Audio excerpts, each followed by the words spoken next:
Hey everyone, welcome to Love Them Well. My name is Lindsay. Today I want to share with you what I'm doing with my 7th grade English class to do book clubs within our classroom. So I love this idea of book clubs for middle school, even for elementary or high school, because they get to pick the club that they're in. We are blessed to have several sets of books, maybe 4 to 5 books per copy of these. So the students will make a list of the top 3 books that they want from the choices that I have, and then I will go through and form the clubs based on what they would like. And there's only 4 or 5 that can be in each group. So I try to do this a couple times a year, so if they don't get their first selection the first time, they have a chance to have that book again.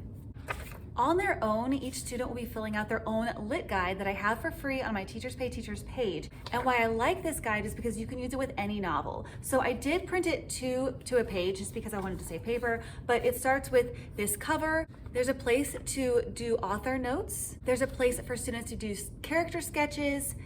And then here's where you just do the basic, who's the author, the genre, the setting, the point of view, who are the protagonists, the antagonists. So they're filling this out as they're reading the book. So sometimes I have my students reading together in class. Sometimes I just have them reading it quietly in class on their own. But then we have discussion times at least 5 times throughout the reading of the book.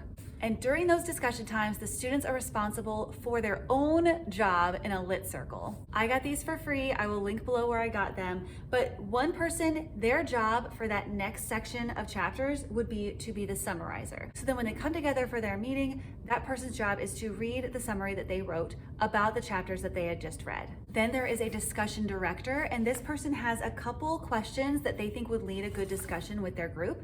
There's someone looking for good quotes, and there's someone looking for good vocabulary words. Depending on how many kids are in each group, I might have to add a job for each student, but the idea is that they will be passing these jobs around for every section of chapters they read. And when we do book clubs, I try to make them only within 3 weeks. Otherwise, the students start getting bored. Some kids have already been done for a week. So we just read the book within 3 weeks. I give plenty of class time for them to be reading it in class, and then all the discussion happens in class too. Students have to come prepared with their job, and this holds them accountable to have that done. So I will go around and make sure the students are prepared for their discussion each day, and that's part of their grade. And then at the end, the students will have time to reflect on if they felt like their group members were all pulling their weight of the discussion. So if there was a student that didn't come every time prepared, they could tell me that. And I do not share that with anyone else. That is just between me and them. But it's really good to know, did your group come prepared? Because it's frustrating if you're the only one that came prepared for the discussion. So that is to hold them accountable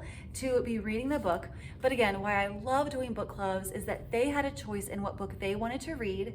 And having the small group discussions is really fun. Some days I might provide hot chocolate or a snack to have during the book club, because who doesn't love a book club with snacks? All right, I hope you guys are all having a great day. I'll see you next time. Bye.